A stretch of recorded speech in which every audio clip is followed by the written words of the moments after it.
En 1973, el director de la CIA, Richard Helm, ordenó destruir todos los archivos del proyecto MKUltra. Quería borrar la evidencia de 20 años de horror, pero alguien omitió una caja de documentos que sobrevivió en un archivo financiero. Lo que esos papeles revelaron no fue solo el uso de estupefacientes.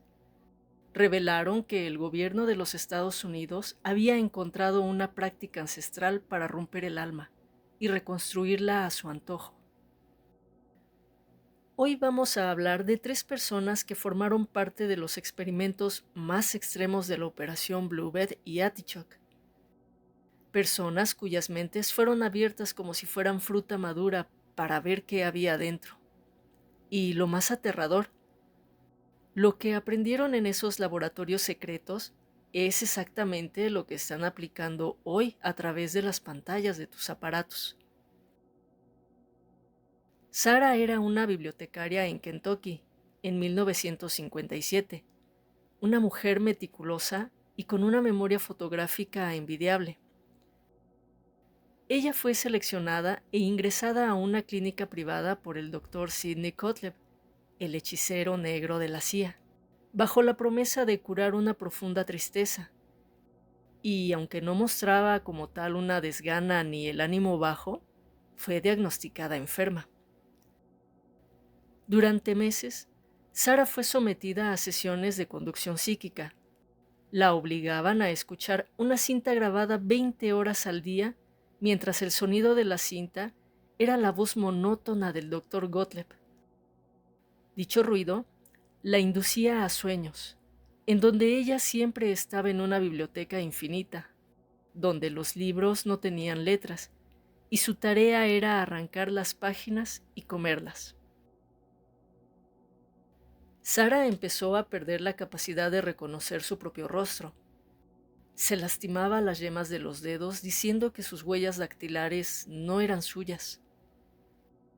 El personal del Dr. Gottlieb notó que Sarah ya no respondía a su nombre. Si le decían Sarah, no reaccionaba, pero si le decían el código pájaro azul, ella se ponía de pie y recitaba contraseñas militares en alemán, un idioma que aparentemente ella no conocía. Sarah fue el primer éxito del proyecto Espejo. Lograron fracturar su personalidad en 7 pedazos.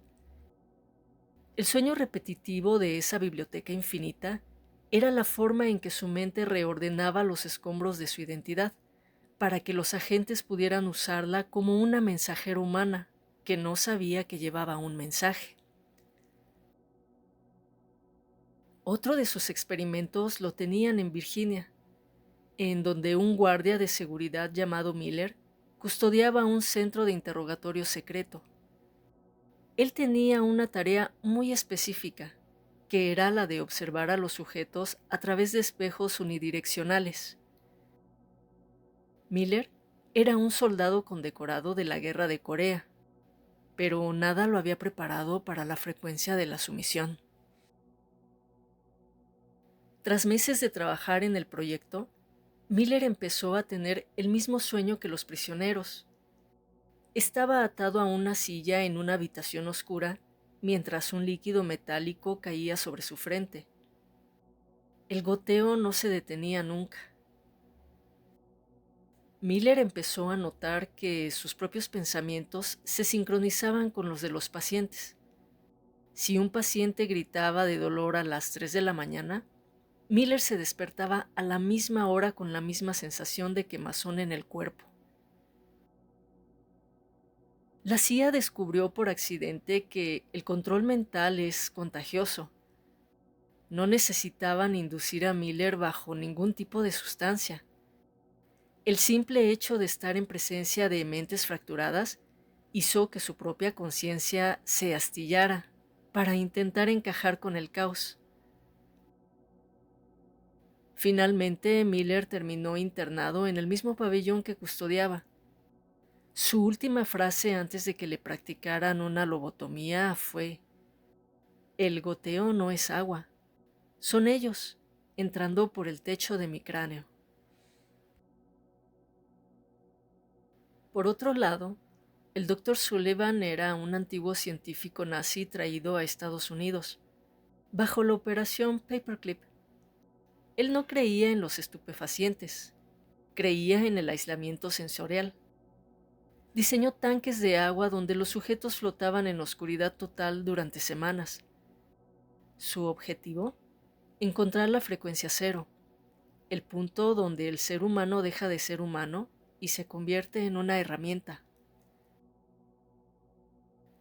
El Dr. Sullivan decidió probar su propio tanque, que lo inducía a un sueño aterrador.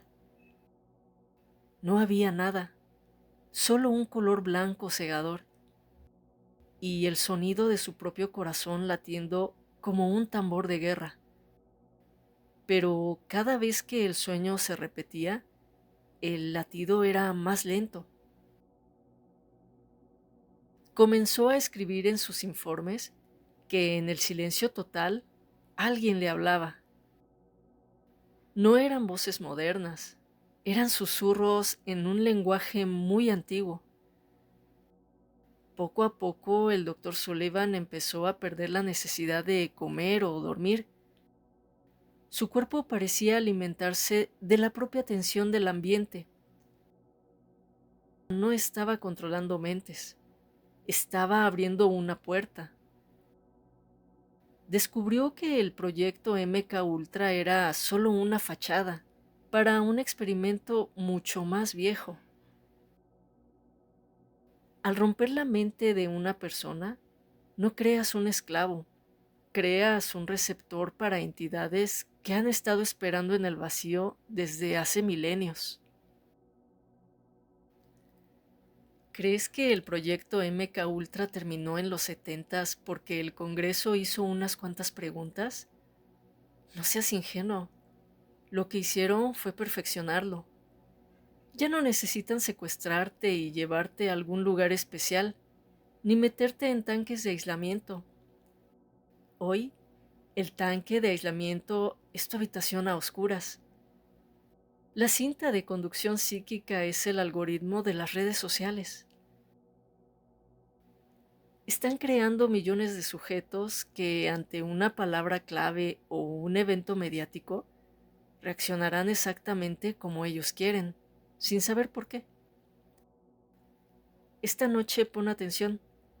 Si escuchas un zumbido eléctrico en tus oídos antes de quedarte dormido, o si tu sueño empieza exactamente donde terminó el de ayer, has sido seleccionado. No busques ayuda con los especialistas. Muchos de ellos todavía usan manuales escritos por el Dr. Sullivan sin saberlo. Haz este experimento cuando tengas control en tu sueño. Busca tus manos, cuéntate los dedos. Si ves algo extraño o si tus manos parecen de cera, escribe en los comentarios: el proyecto sigue vivo. Tu comentario es la única forma de alertar a otros de que el velo se está rompiendo. Y si mañana despiertas con un sabor metálico en la boca, recuerda al guardia de Virginia, Miller, y el goteo de hierro. No es tu imaginación, es algo invadiendo tu voluntad. Suscríbete y dale like a este video para darte más tips de cómo identificar a un programador en tu vida cotidiana y antes de que ellos decidan de que es hora de usarte. Duerme bien, si es que te dejan elegir tus propios sueños.